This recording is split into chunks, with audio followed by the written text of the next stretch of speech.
Red Hollow, Mississippi. Itenbabe Chishayi.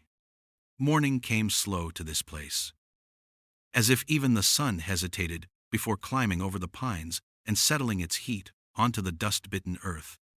The daylight didn't rise so much as it pushed its way in through the haze, through the stillness, through the quiet sighs of a town that pretended to be peaceful.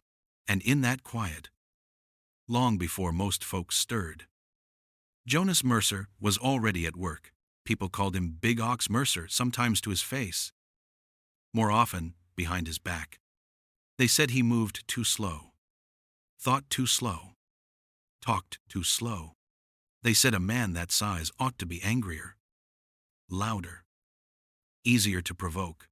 But Jonas just kept sanding the spokes of a wagon wheel, shaping each piece with a patience almost holy.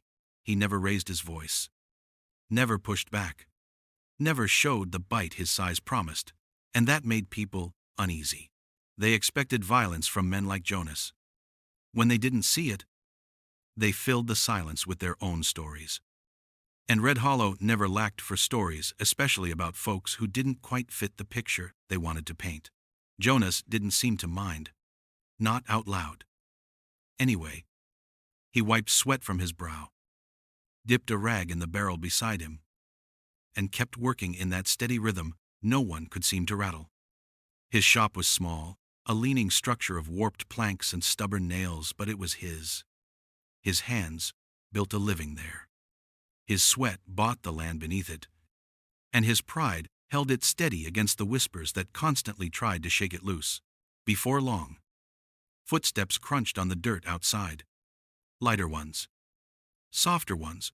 Evelyn Mercer walked toward the shop with a basket under her arm and the same subtle strength she carried everywhere. She taught at the Freedman School, down the lane children who'd only recently learned their lives were their own. Every morning, she filled their heads with letters and numbers.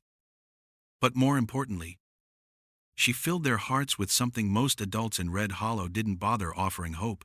She stepped inside, smiling at the sight of Jonas bent over the wheel hub. "You've forgotten to eat again," she said, handing him a small tin of cornbread and salted pork. Jonas didn't look up at first, but the way his shoulders softened was enough to show her she'd already changed the day for him. "Don't know how I'd keep standing without you," he murmured. "And the children don't know how they'd stand without you," she answered.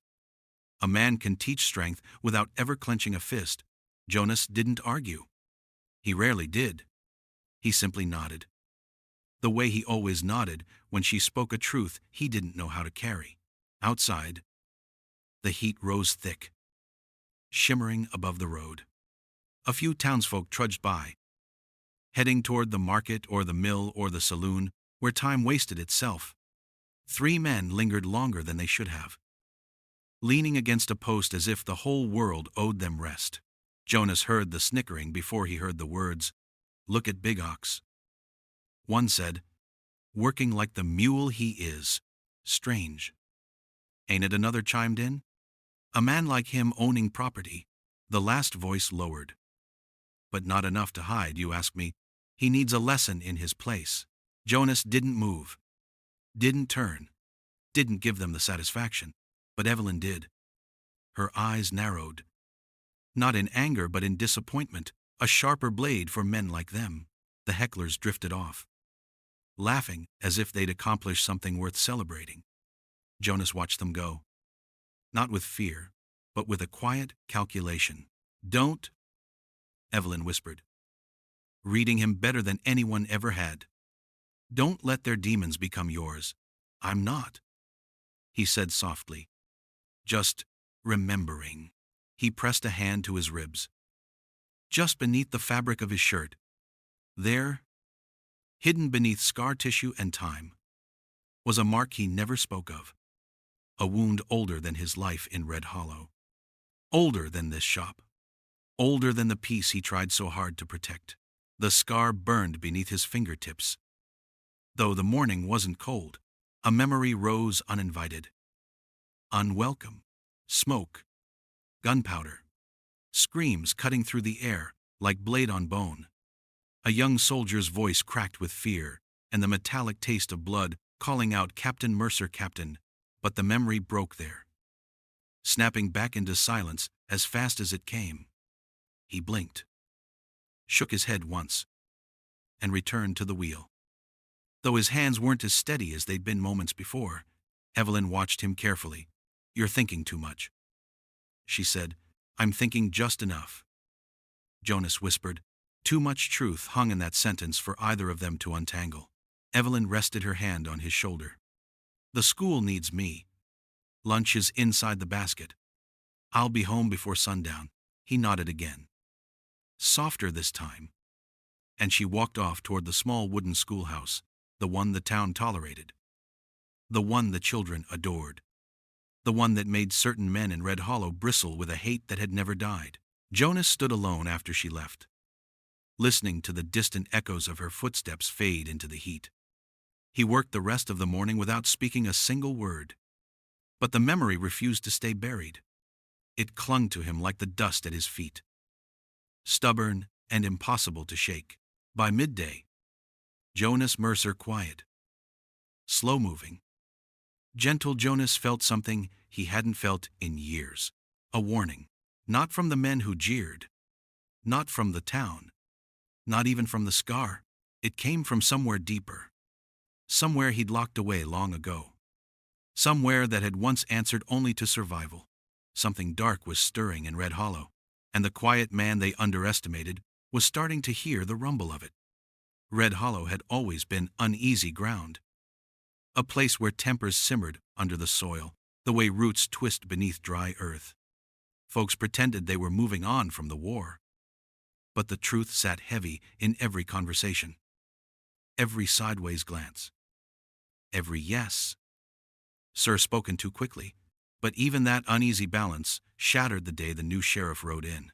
Caleb Wardlow returned like a man who believed the land itself was waiting for him. Dust rose behind him and his band of riders, men in white bandanas, pulled up over their necks. Eyes sharp with the same coldness Jonas had seen on other fields, under other suns. Wardlow wore his ex-Confederate coat as if it had never lost the war. As if surrender was something only weaker men had acknowledged. He didn't speak to Jonas that first morning. Didn't have to. One glance between them told enough. Jonas recognized Wardlow the same way a hunted man recognizes a hound.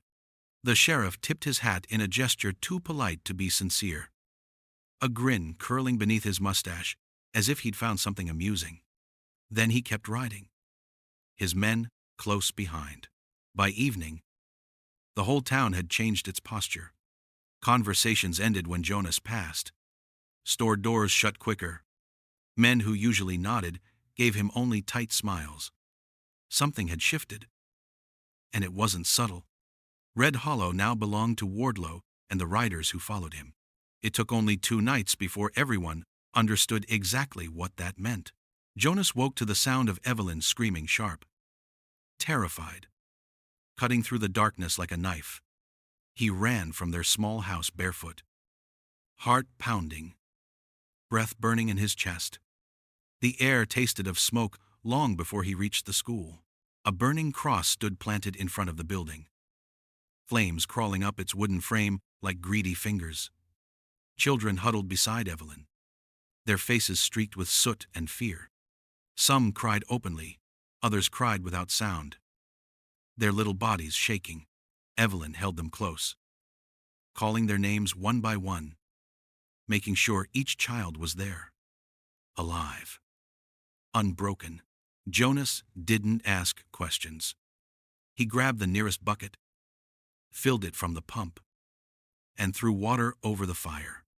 It hissed and spit, but it didn't go quietly. It burned with purpose. He made trip after trip, his jaw clenched so tight his teeth ached. He didn't shout, didn't curse, didn't look around to see if anyone watched. He just worked until the flames died and only smoke remained.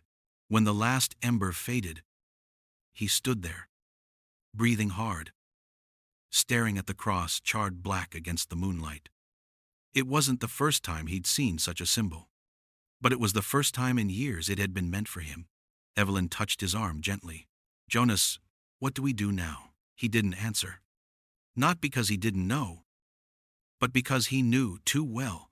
The next morning, with barely any sleep behind him, Jonas walked to his shop the way he always did, slow, steady, letting the world see nothing but calm. But calm wasn't waiting for him. Painted across his workshop door, in thick white letters that dripped like fresh wounds, were the words, "Leave or bleed." The message wasn't clever. Men who hide their faces rarely are. But it was loud. Loud enough for the whole town. Loud enough for the children passing by. Loud enough for Evelyn to see as she approached behind him, her breath catching in her throat. Jonas stared at the words for a long time. Not with fear, not even with surprise, but with a kind of quiet resignation, as if a long dormant piece of him had been expecting this moment. "You can't stay silent anymore," Evelyn said softly. "They want to drive us out." Jonas's fingers brushed the paint. It smeared under his touch. Still wet, still fresh. Probably done only hours before dawn. "They already know who I am," he said quietly. "They just don't know what that means yet." It wasn't until later that afternoon, when the sun was low and the day's anger hung in Jonas's chest like a stone, that he finally walked back home. Not to rest, not to breathe, but because something inside him had moved, shifted like a weight redistributing itself. He didn't light a lamp, didn't call out to Evelyn. He simply walked to the bedroom and stopped in front of the old wooden trunk beneath the bed. The trunk had been hidden so long that dust coated its edges, the lid's leather straps stiff with disuse. When Jonas touched it, a current of memory ran through him. Sharp and cold, he pulled the trunk out and lifted the lid. Inside lay a folded Union coat, its deep blue faded by sun and sweat, its shoulders stained with dried blood no amount of washing could erase. On the inside flap was embroidered a name in thread the color of bone: Captain Jonathan Mercer, Federal Scout Sniper Division. He hadn't heard that name spoken aloud in years. As far as Red Hollow knew, Jonas Mercer had always been just Big Ox, the gentle wheelwright who kept to himself. They didn't know Jonathan. They didn't know what he'd done. They didn't know who he'd buried to survive. Next to the coat lay a Colt revolving rifle, oiled, maintained, and wrapped in cloth as though waiting for the day it would be needed again. Jonas unwrapped it slowly, fingers remembering its weight before his mind did. The rifle felt familiar. Too familiar. Beneath it lay the third item, one he hesitated to touch. A small piece of wood, whittled smooth on one side, notched on the other. Each notch carved with precision, each one representing a life taken, a life ended by his hand. Jonas lifted the tally stick. 68 notches stared back at him. 68 ghosts. He closed his eyes, the weight of every mark pressing into him. "I told myself, I buried you," he whispered. But the truth was simple. A man can bury a weapon. He can bury a coat. He can bury a name. But some pasts don't stay dead. He set the tally stick down, its wooden click echoing in the quiet room. Then he rested his hand on the coat, his fingers brushing the old insignia worn nearly smooth with time. Outside, the wind rattled the shutters. Inside, Jonas Mercer, once Captain Jonathan Mercer, felt the return of something he had forgotten how to name. Not rage, not fear, not even vengeance. It was purpose, a purpose he'd sworn never to use again. But the burning cross, the painted threat, the riders who followed Wardlow, they hadn't just threatened him. They'd asked for the man he used to be, and Jonas understood now that he might need to answer. The morning Sheriff Caleb Wardlow finally stepped onto Jonas Mercer's land. The air felt heavier than the summer heat. Wardlow didn't come alone. His riders fanned out behind him, their horses restless, their white bandanas pulled low like a promise of trouble. Jonas stood outside his shop, wiping his hands on a rag. pretending he didn't already know what this visit meant. Wardlow smiled with the confidence of a man who believed a badge gave him the right to reshape the world. "Morning, Mercer," he said, as if greeting an old friend. "Heard there's been tension."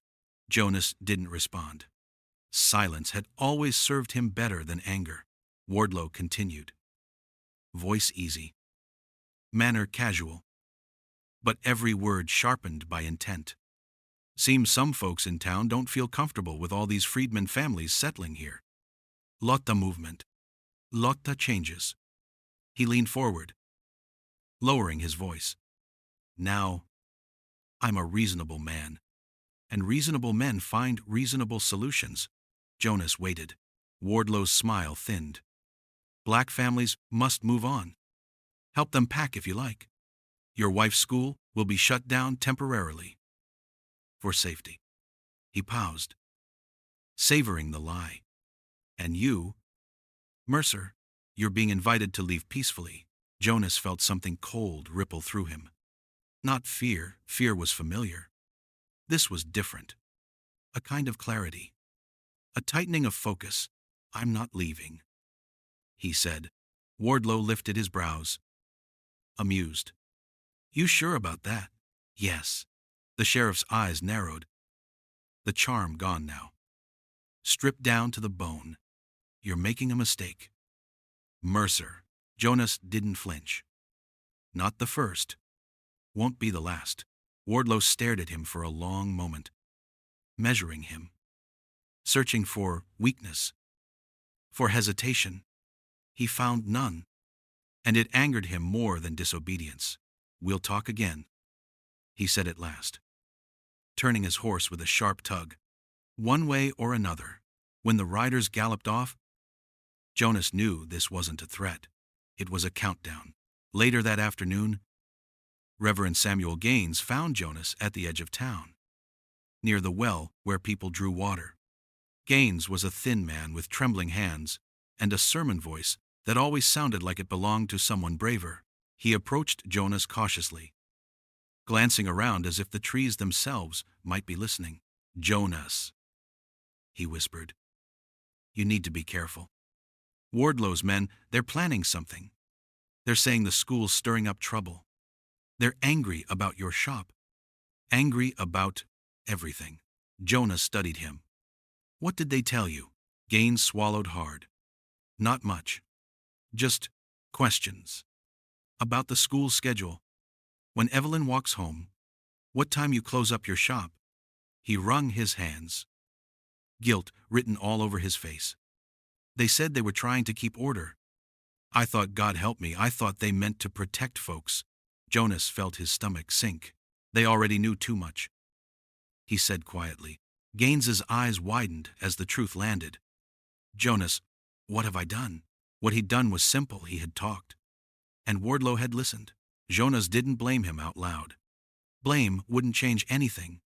Fear had carved too many men in Red Hollow into shapes they didn't recognize. But fear never stopped the men who wore white hoods. Dusk fell like a warning. The sky turned the color of bruised peaches, deep purple spreading across the horizon. Evelyn finished her lessons later than usual, distracted by the worried glances from her students, the whispers that followed every loud noise outside. She was stacking books when the first crash came. Glass shattering, wood splintering. Evelyn spun and saw masked riders outside the schoolhouse. Torches raised, they swung them like weapons, smashing the windows before hurling the flames inside.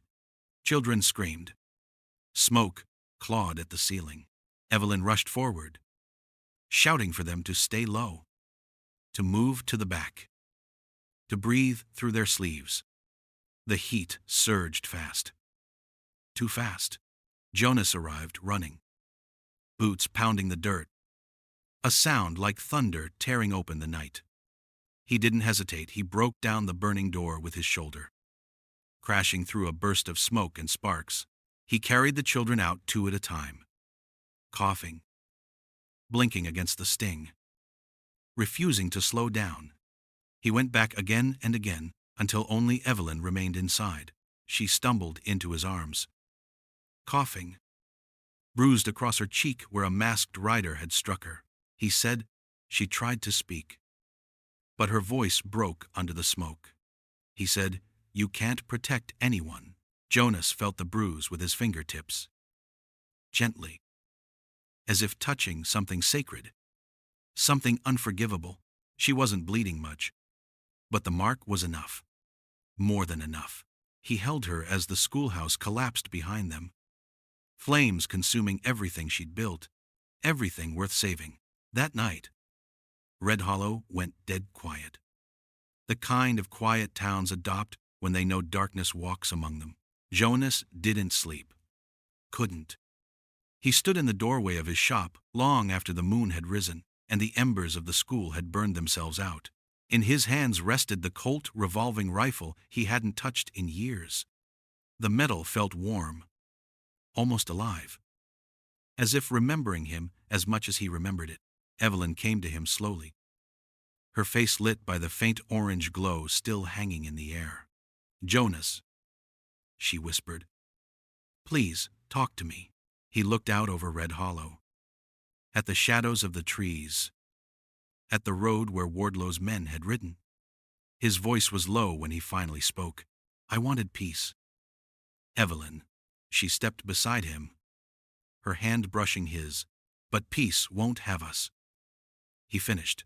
There was no anger in his voice, no rage, only certainty. A line had been crossed. A past he buried had been dug up. And though Jonas Mercer had sworn never to become Captain Jonathan Mercer again, Red Hollow had made the choice for him. Word travels faster than wind in a frightened town. By morning, Red Hollow already knew the schoolhouse lay in ashes, that children ran coughing into the night, that Evelyn Mercer carried a bruise shaped like a man's hatred. Jonas didn't wait for the next move. He knew Wardlow's kind too well, ghosts from another battlefield wearing new badges, new bandanas, but the same old venom. Before sunrise, Jonas and Evelyn gathered the children thin, shaking, still smelling of smoke, and loaded them onto a borrowed wagon. Jonas didn't speak as he drove them away from town. He didn't need to. His eyes were fixed ahead, unblinking, as if the path through the trees wasn't just a road but a dividing line between life and death. They traveled miles beyond the last farmhouse, past the split-rail fences and the cotton fields, into the scraggly woods where the earth turned rocky and wild. The abandoned miner's shack stood crooked against a hillside, half swallowed by vines. It wasn't much, just a sagging roof, a collapsed chimney, and 4 walls that remembered better days, but it was safer than Red Hollow. Inside, the children huddled close. Evelyn knelt beside them, her voice soft, smoothing their panic into something manageable. Jonas watched her from the doorway, feeling the weight of what he was about to do settle deep into his bones. He kissed her forehead, resting his hand gently on the bruise. "I'll come back," he said. She held his hand as if trying to memorize its warmth. "Just don't stop breathing." He touched her cheek, then stepped out into the gray dawn without looking back, because looking back would make leaving impossible. The moment he reached his forge, Jonas moved with a calm that would have terrified anyone who knew what it meant. His hands no longer belonged to the gentle wheelwright, they belonged to the soldier he buried long ago. One by one, he pulled out supplies he'd hidden over the years, half-remembered tools of survival. Kerosene barrels, sealed tight, thin tripwires that glimmered like spider silk when stretched, heavy iron hinges meant not for doors, but for barricades, pieces of metal shaped for purposes most men never considered until they were forced to. He laid everything out with the precision of a man who had built traps in enemy territory. His mind shifted into a cold stillness, every thought purposeful, every movement measured. He reinforced the forged doors so they wouldn't fall in easily. He ran tripwires along the side of the building, concealed under dust and debris. He placed barrels so they'd topple just where he wanted them. He mapped routes through the trees' quiet, narrow paths he could slip through without disturbing so much as a branch. Routes he had known long before becoming a wheelwright. Routes he had hoped never to use again. Jonas Merzer. The man Red Hollow dismissed as slow and simple, now moved like a predator who'd been awake for years. His breath stayed steady. His heartbeat stayed low. This was who he had been trained to be, and who he dreaded becoming again. By late afternoon, dark clouds gathered, promising rain but delivering tension instead. Jonas had time just enough to finalize the last trigger, the last line of defense. He figured Wardlow would wait until nightfall. Men who hid behind masks preferred the cover of darkness, but hatred rarely has patience. Just as Jonas placed his final trap, the distant rumble of hooves broke the quiet. He froze, listening. Not the scattered rhythm of travelers, not a pair of riders passing through. A group, many horses, coming fast. Jonas moved to the edge of his property, staying in the cover of the trees. Wardlow's riders appeared sooner than he expected, torches already lit, flickering in the wind like small, angry suns. Wardlow rode at the front, chin high, eyes scanning Jonas's shop as if he could already sense the defiance woven into its walls.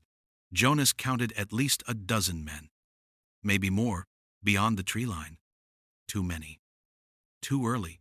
But he didn't run, and he didn't wait for them to finish what they'd come to do. Before the first torch touched the ground, Jonas raised his rifle, exhaled slowly, and fired. The bullet didn't hit a man, it hit a torch. Flame shattered in a burst of embers. The riders startled. Horses rearing. Jonas shot again. Another torch burst apart. Shadows scattered. Men cursed. Wardlow shouted, trying to regain control. But Jonas was already repositioning, just as he had done countless times under the cloak of night on foreign soil. He fired again, this time striking a rider's leg. The man fell, screaming, the torch rolling across the dirt. Jonas's traps activated as riders moved into place. A tripwire snapped one man from his saddle. A barrel fell and burst into flames, spooking 3 horses into a frantic retreat.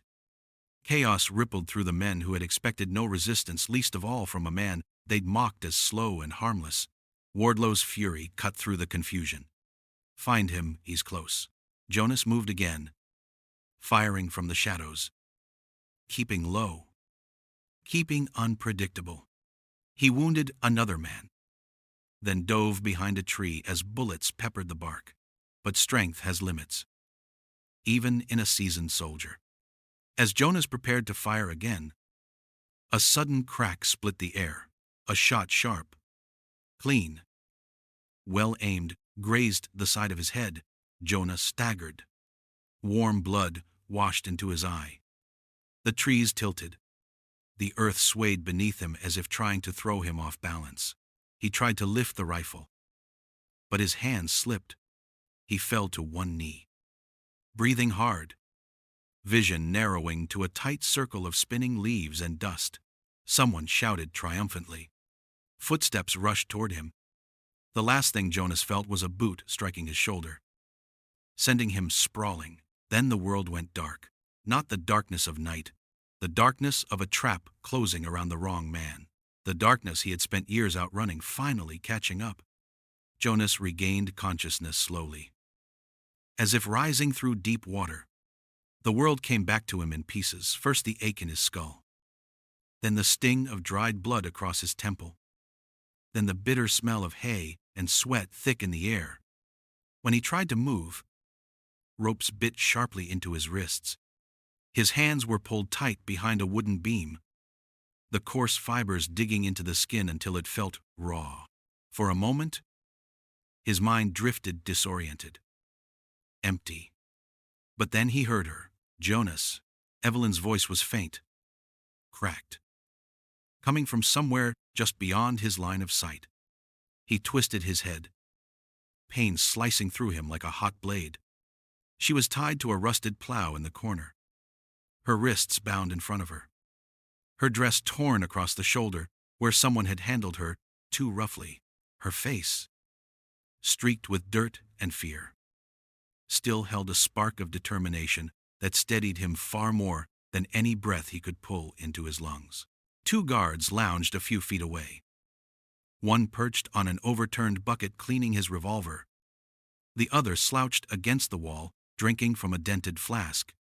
Their laughter rose and fell in uneven waves, dripping with the kind of cruelty only small men mistaken for powerful could muster. Outside, muffled voices drifted in the rough sound of orders barked. Ropes being pulled taut. Horses stomping impatiently. Jonas recognized Wardlow's voice above the rest, sharp with command, as if he were conducting some twisted ceremony. "We string them up at first light," Wardlow shouted.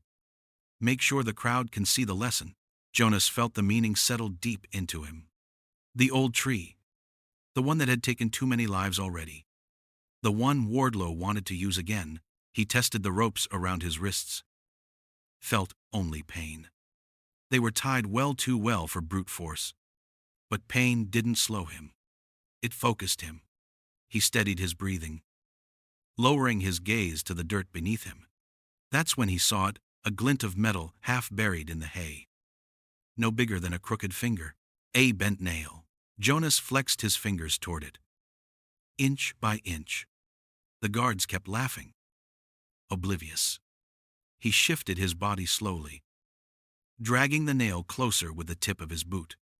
His shoulder screamed in protest. The wound from the earlier shot pulsed with each movement. Sweat stung his eye, but he kept going. His fingertips brushed the nail at last. He angled it upward, working it between his wrists. It scraped against the rope fibers with a dry whisper. He worked carefully, tiny strokes, pulling, sawing. His shoulders trembled from the strain. The rope cut deeper into his skin. Warm blood trickled down his forearm, sticking to the beam behind him. Still he worked. Minutes crawled by. One guard told a joke. The other laughed so loud his flask sloshed. Outside, Wardlow yelled something about tying knots tighter. Jonas's breath grew shallow. Not from panic, but from the razor edge of concentration. Finally, mercifully, a single strand of rope snapped against the nail. Then another. With a soft exhale, Jonas slipped one wrist free, moving slowly so the rope didn't snap loudly. Then he worked the second wrist loose. His arms tingled painfully as blood returned to them. He looked toward Evelyn. She didn't speak. She didn't need to. Her eyes said everything: fear, hope, a plea, a prayer. Jonas rose silently, the movement like a shadow peeling off the wall. He took 3 measured steps toward the guards.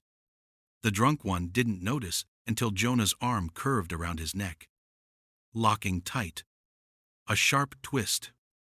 A controlled choke. Silent. Sure. The man crumpled without a sound. The second guard spun, startled, raising his revolver. Jonas was already moving. He seized the man's wrist, drove the revolver downward into his gut, forcing the shot to fire harmlessly into the dirt. The guard barely had time to scream before Jonas struck him across the jaw with the butt of the revolver. His body folded like old cloth. The barn fell still again. Save for Evelyn's trembled breath, Jonas knelt beside her, using the bent nail to free her hands. She clung to him for a moment, holding the back of his neck as if grounding herself from disappearing completely. "They're going to hang us," she whispered. "No." Jonas murmured. "They were." Past tense. She looked at him, really looked at him, and saw something shift behind his eyes. The softness that had defined him in Red Hollow had thinned, peeled away. What remained was older, colder, carved from years of war and loss. A man she'd hoped she'd never have to see again, but one she trusted with her life. The guards outside shouted to each other, preparing ropes.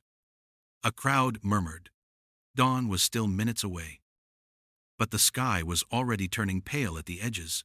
Jonas took Evelyn's face in his hands. "I need you to run," he said. His voice was steady, but beneath it was a tremor of desperation, the kind that only love can bring. "When you hear gunfire, run into the woods. Don't look back." She shook her head. "No, Jonas. No, not alone. There's no time." He said, "They want the man I used to be, and I can't protect you if you're beside me." She swallowed, eyes welling. "They'll kill you." Jonas didn't lie.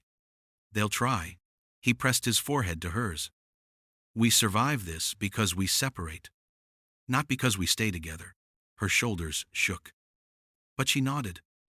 She trusted him too deeply not to. Jonas guided her to the loose panel at the back of the barn. Before she slipped through, he whispered the words he had never spoken freely. Even in the quiet safety of their home, "You're the only peace I ever had." Evelyn covered her mouth to keep from sobbing aloud. Then she disappeared into the dawn shadows, running toward the trees. Her figure swallowed by the gray light. Jonas watched her go, feeling the last part of his old life run with her. Then he turned toward the front of the barn. The rope fibers on his wrists were raw. His head throbbed. His heart beat steady. He reached for the revolver on the ground. The sun had not yet risen. But Jonas Mercer stepped toward the door with the certainty of a man who had already chosen his fate, and for the first time in years, he allowed the soldier inside him to breathe. Dawn in Red Hollow broke with a hesitation that felt almost human, as if the sky itself feared what it was about to witness. A thick fog clung to the ground, rolling low and heavy, swallowing the road, the creek, the fence posts, everything except the towering oak that rose above the haze like a skeletal monument. The old lynching tree, under its branches. Sheriff Caleb Wardlow stood with his boots planted wide, the rope already tied and waiting. His men gathered near him, some mounted, some shifting nervously on their feet, all armed. Behind them, townsfolk formed a rough circle, their faces pale shapes in the mist. They'd come not out of courage, but because Wardlow demanded an audience for his brand of justice. Wardlow checked his pocket watch, his jaw tightening. "Bring the prisoners," he barked. Silence answered him. He frowned. "I said bring them." Still nothing. Only the quiet drip of dew from the oak leaves, and the distant, uneasy shuffle of horses. The guard he'd sent to retrieve Jonas and Evelyn didn't appear. Nor did the second one. Wardlow's men exchanged uneasy glances, but none dared speak. Then the fog stirred. A single, muffled thump echoed through the meadow. Too soft to identify, too sharp to ignore. A few people turned, a few stepped back. The murmurs began. Wardlow opened his mouth to shout again, but the universe beat him to it. A crack rang out sharp, clean, purposeful. One of his men jerked, a neat hole opening in the center of his spine as he collapsed forward into the grass. His torch fell from his hand, snuffing out in the wet earth. For a heartbeat, no one breathed. Then the screaming started. "He's loose!" Wardlow bellowed, the bravado in his voice cracking. Find him. But finding Jonas Mercer in that fog was like trying to grab hold of smoke. The riders fanned out, their horses stamping nervously, breath steaming in the cold air. Silhouettes flickered in the shifting gray, shaped by nerves rather than truth. Men fired wildly at shadows, bullets tearing through mist. Another shot, a second Klansman dropped. Another scream, then a third man fell, clutching a wound no one had seen coming. Jonas moved through the fog like it belonged to him. Not running, not hiding, hunting. Each shot was measured, deliberate. Each target chosen with the cold precision of a man who had once picked off enemies from impossible distances. Men stumbled into view only to vanish into the haze, some swallowed by fear, others by bullets.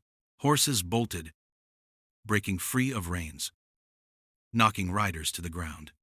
The townspeople fled toward the road, tripping over each other in their desperation to escape the nightmare unfolding around them.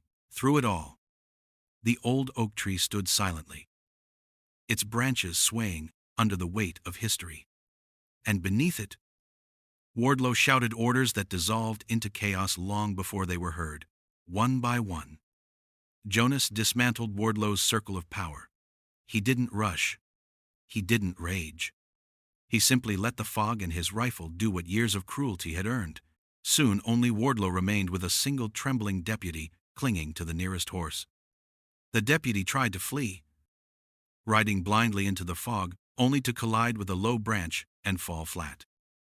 Whimpering, Wardlow backed toward the oak, pistol shaking in his hand. His breath came ragged, his bravado leaking out with every second of silence between gunshots. "Mercer," he shouted. "Face me." The fog answered with a shift. A ripple, then a form, stepped out of it. Jonas Mercer emerged slowly, his shirt torn, a streak of dried blood across his temple. He walked with the calm of a man who had already accepted the cost of everything he'd done. His rifle hung loosely in his hands. Wardlow raised his pistol and fired, missed, fired again, missed again. The shots whistling harmlessly into the mist. Jonas didn't return fire. Not yet. They stared at each other beneath the oak, the rope swaying lazily above them, as if waiting for the judgment to fall. "You think you're some kind of hero," Wardlow spat. "You think killing my men makes you righteous?" Jonas's voice was quiet, almost tender. "No, I think it makes us even." Wardlow's face twisted. Rage, fear, pride melding into one desperate, final burst of violence. He drew his knife and charged. Screaming like a man already dead, Jonas lifted his rifle and pulled the trigger once. Wardlow's body jerked backward, his knife falling from his hand as he crumpled beneath the oak. The rope meant for Jonas swayed gently above Wardlow's lifeless body, casting a crooked shadow across the broken sheriff. For a long moment, the fog held them both, hunter and hunted, in a hush so profound it seemed the town itself was holding its breath. Then Jonas lowered his rifle. It was over. In the days that followed, the fog lifted, but the memory of it lingered like smoke.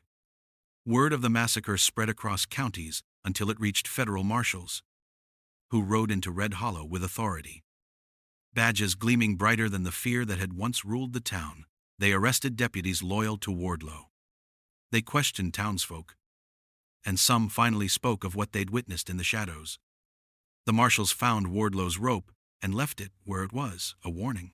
The schoolhouse was rebuilt plank by plank, funded by the very people who had once looked away.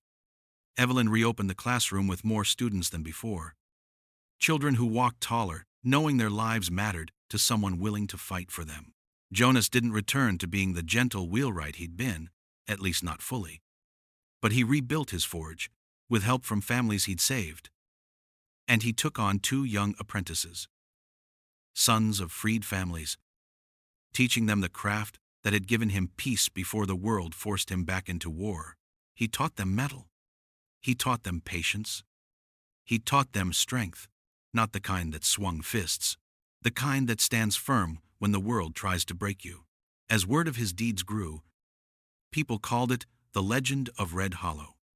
They spoke of fog and ghosts, and justice delivered by a quiet man no one had understood until it was too late. And in the closing voice of the storyteller, the truth settled softly. They came to teach him fear. Instead, they learned what justice looks like when a quiet man remembers who he used to be. If this story moved you, drop a comment below. Your voice keeps these forgotten stories alive. And if you want more tales of justice from the Black Frontier, make sure to like this video, share it with someone who loves Western storytelling, and subscribe to the channel for the next journey into the forgotten truth of the American frontier.